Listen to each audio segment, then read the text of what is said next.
Hey, this is Justin Jones up here at ETR Truck Center in McDonough, Georgia. Just showing you a quick video, me lighting the torch up here. I'm about to cut this yoke off of this transmission here, and I'm going to do it without damaging the output shaft. I'm going to try to explain to you how to do it or how I do it as best as I possibly can, so just kind of stick around. Listen to me whine about having to cut this off. So I take the torch here and I cut down the sides of the yoke. I just try to get, kind of close to these splines, as close as I can without washing out into it.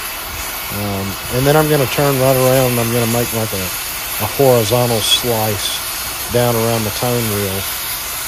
And then come back and then run my cut back into that horizontal slice. And that'll get me right there to the splines. You'll see at the end of this video, the yoke, when I go to pull it off, it's actually in two pieces. Pretty neat.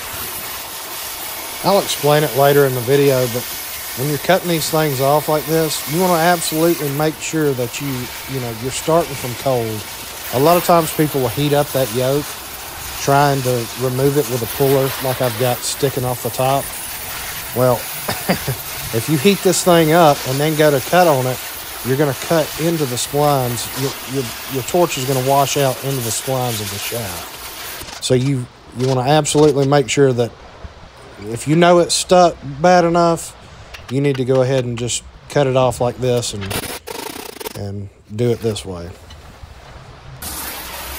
And there may be a better puller out there somewhere, I don't know, but this is just the way I've done it with a T-bar puller in here. And just have to slice down each side, like I said, to avoid the splines.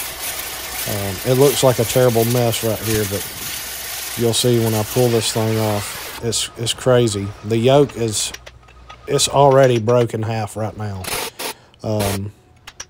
It's in two pieces, and it's still just hung on this bad. Just keep in mind that this video is like 23 minutes long. So I'm beating on this hunk of junk for 23 minutes just to save this output shaft to keep a customer from having to buy it. So if you're going to get into this kind of stuff, you better get ready to swing a hammer and cut stuff with a torch. You're trying to hurry up and get something done, and like the first thing you do in the morning is pull that nut off and then try to pull that yoke off, and you're like, oh shit.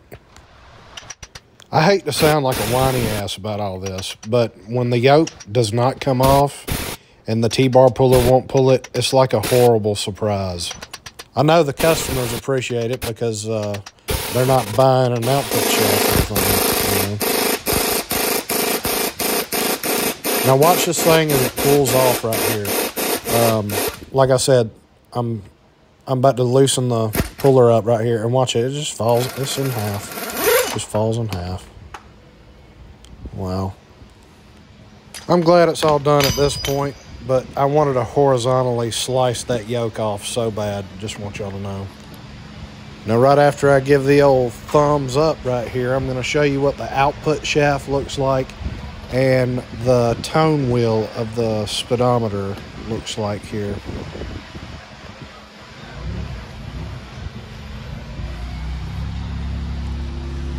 And I'm sure you can see it on this side. There's no damage to the tone wheel of the speedometer, and no damage to the tone wheel on this side.